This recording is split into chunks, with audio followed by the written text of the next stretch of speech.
What's up, everyone? Welcome back to the channel. This time, I'd like to give a shout out to Best Gamer Alley. We're going to be discussing Techland's next big game after Dying Light 2. I didn't know about this prior to watching this video by Best Gamer Alley. Honestly, his video is about 8 to 9 months old, so I discovered this pretty late. However, I found it to be interesting, so I decided to cover it. So, let's get into it. Welcome back to my channel, and today we have some news coming directly from Techland. So Techland just recently announced that they're working on a new project. Now we know nothing about that other than the fact that they are creating a full next-gen experience for the upcoming unannounced new fantasy AAA open world RPG. I wonder, is Dying Light 2 considered AAA? Because it doesn't feel like it. Game. Yes, after the success of Dying Light and great opening of Dying Light to Stay Human, Techland is ready to embark on a new adventure. Here are some few words from the CEO himself. We are very happy with what we have accomplished with Dying Light franchise so far. Moreover, our journey with Dying Light to Stay Human has only just begun, as we plan to support this game for at least 5 years. With the scope and size matching, if not exceeding what we provided our community with during post-launch support for its predecessor. Alright, they are planning on supporting this game for at least 5 years. I'm guessing this is 5 years since launch, right? Since the game was released. Meaning we've got like less than 4 years left. Like 3 years and like 9-10 months or something. And I'm assuming they're saying for at least 5 years. That means it depends on the game's performance. I'm asking. Um, I'm I'm taking a guess here, but it seems like if the game performs well over the next 5 years, or at least by the end of the 5 year mark that they have, planned for there, then they might continue supporting it, beyond 5 years, 6, 7 years, like with Dying Light 1. However, if it does not perform too well, then they might not support it anymore. I mean, they're not supporting Dying Light 1 anymore, even though it was at one point, maybe still is performing better than Dying Light 2, right?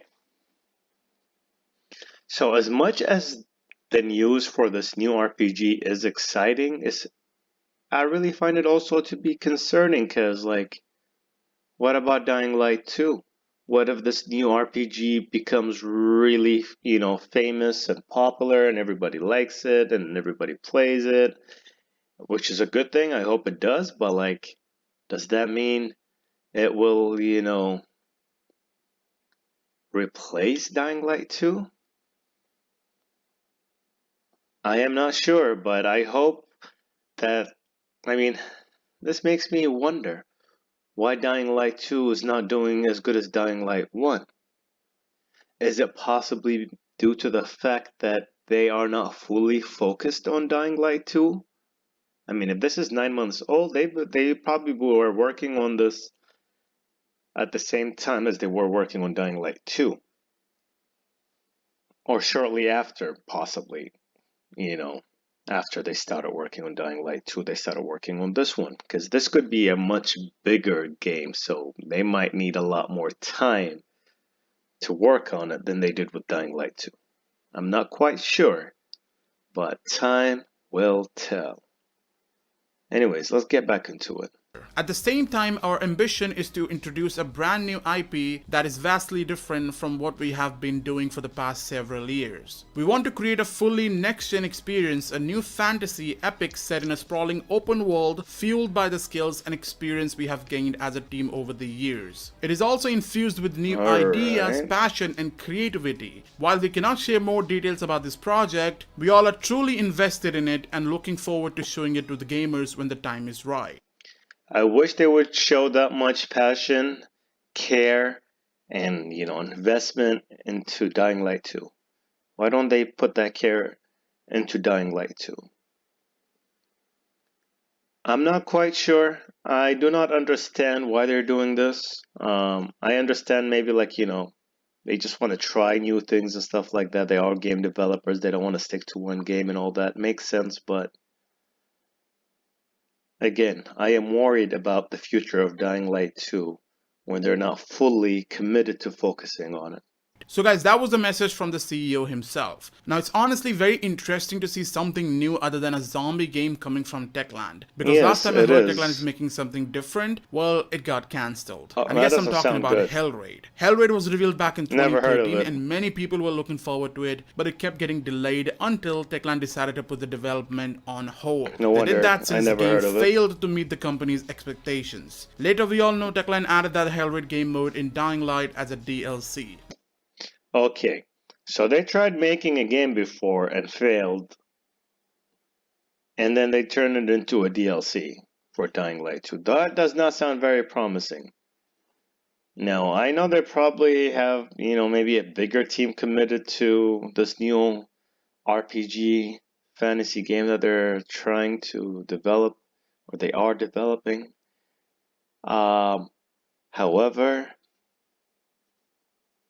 their attention will be divided, and that can be good. Well, at least I'm happy people got to experience the game in some way or another. Anyways, I this is never something a lot of experienced people will that, to be not know. honest with In you guys. 2016, Techland said that they were actually working on two different projects.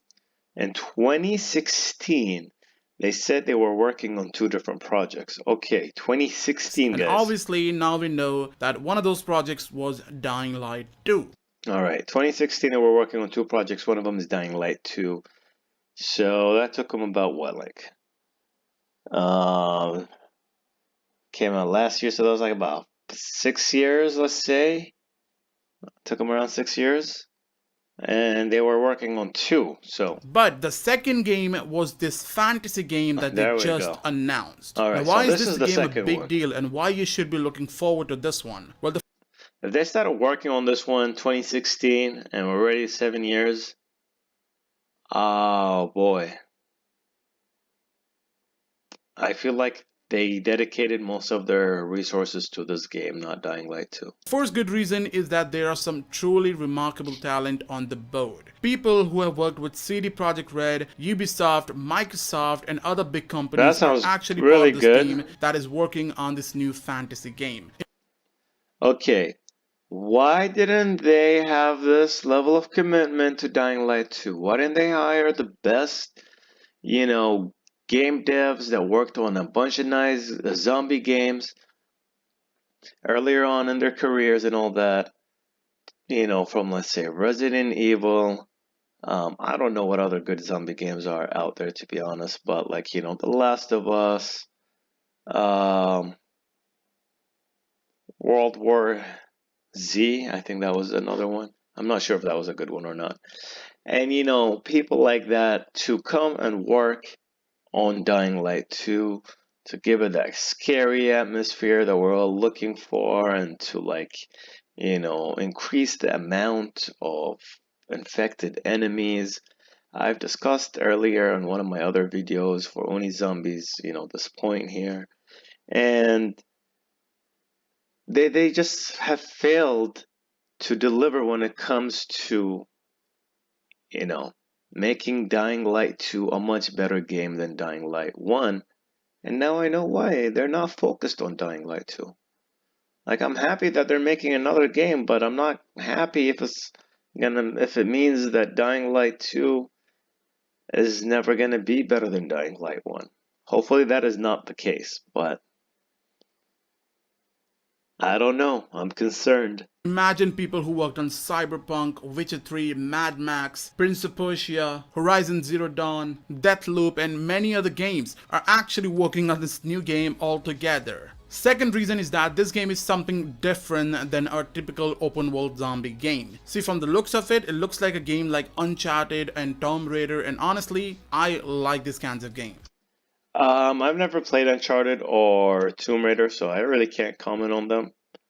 But Maybe it will be a really nice Now game. just imagine if this game has first person mode and we have a great combat, great survival mode, and obviously parkour, then this game surely has the potential of becoming the next big thing for Techland. Currently the only Possibly. big thing for Techland is Dying Light and Dying Light 2. So this sure will definitely be awesome to see. And yeah, I'm gonna cover this brand new game on this channel, so whenever there is a new news about this, you will find a video on this channel talking about I'll that. be Currently reacting this is to it. unannounced, means they have just announced that they're working on something, they haven't announced a name or something like that, so we don't know much about it, but soon they'll be sharing more info. Alright guys, thank you for watching and I'll see you guys in the next video. Till then, stay safe everyone. Alright, everybody. That is the end of the video there.